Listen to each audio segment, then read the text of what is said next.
খাইবার লোহার ঢাল কেটে দ্বিখণ্ডিত হয়ে মাথা থেকে শুরু করে দুই পায়ের মধ্যবর্তী পর্যন্ত সমানভাবে দ্বিখণ্ডিত হয়ে হযরত আলী রাদিয়াল্লাহু তাআলার তরবারি সম্পূর্ণটা মাটির ভিতরে গেড়ে দিয়েছে। আল্লাহু আকবার। এটা ইমানি শক্তি। হযরত আবু উবাইদা রাদিয়াল্লাহু তাআলা ছিলেন বয়োবৃদ্ধ মানুষ, অপরদিকে ওলীদ ছিল একেবারে যুবক। তড়িৎ গতিতে দৌড়ে এসে ওলীদ আবু উবাইদা রাদিয়াল্লাহু তাআলার ডান পায়ে আঘাত করলেন। বয়োবৃদ্ধ মানুষ মাটিতে বসে পড়লেন। তড়িৎ গতিতে এসে পিঠের দিক থেকে আঘাত করলেন। একটা না দুইটা না 21টা আঘাত করেছিল। আবু উবাইদা রাদিয়াল্লাহু তাআলা আহত হলেন। দূর থেকে হামজা রাদিয়াল্লাহু তাআলা এবং হযরত আলী রাদিয়াল্লাহু তাআলা যখন দেখলেন আবু উবাইদা রাদিয়াল্লাহু তাআলা আহত হয়েছেন, বাস পাখির ন্যায় ছুটে এসে ওলীদকেও জাহান্নামের টিকিট কাটিয়ে দিয়েছে। হযরত আবু উবাইদা রাদিয়াল্লাহু তাআলা দুই কাঁধ ধরে চাচা ভাতিজা নিয়ে যাচ্ছেন। আবু উবাইদা রাদিয়াল্লাহু তাআলা ডাকলেন, হামজা,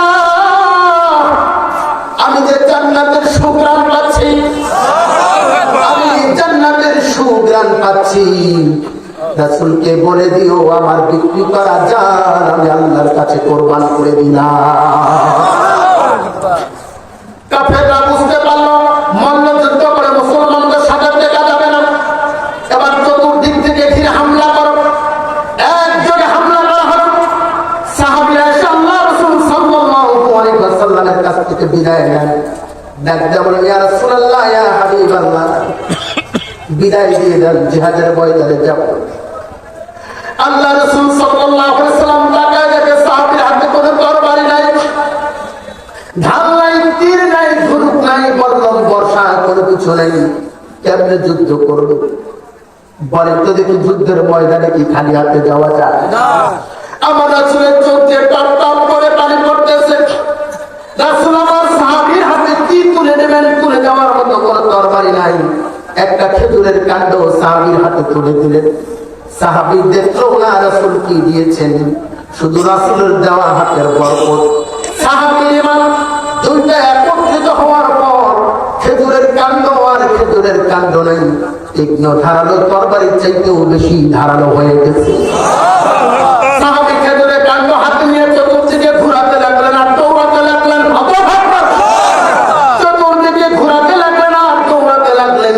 খেজুরের কাণ্ড এতটা বেশি ধারালো ছিল, যার যে জায়গায় লেগেছে আঘাত লাগতে দেরি, দ্বিখণ্ডিত হতে দেরি হয় না। বলেন তো দেখি, এটা কিসের কারণে হয়েছে? কিসের কারণে? ঈমানের কারণে হয়েছে। আমার আল্লাহ তাআলা রব্বুল আলামিন বলেন, ওয়ালা তাহিনু ওয়ালা তাহজানু ওয়া আনতুমুল আ'লাউনা ইন কুনতুম মুমিনিন। আল্লাহ বলে, বান্দা চিন্তা করো না, দুর্বল হও না, দুশ্চিন্তা করো না, আল্লাহর রাস্তায় জিহাদে নেমে যাও, বিজয় দান করবেন কে? যারা শহীদ হয়েছে তারা তো জান্নাতি, সুবহানাল্লাহ বলেন।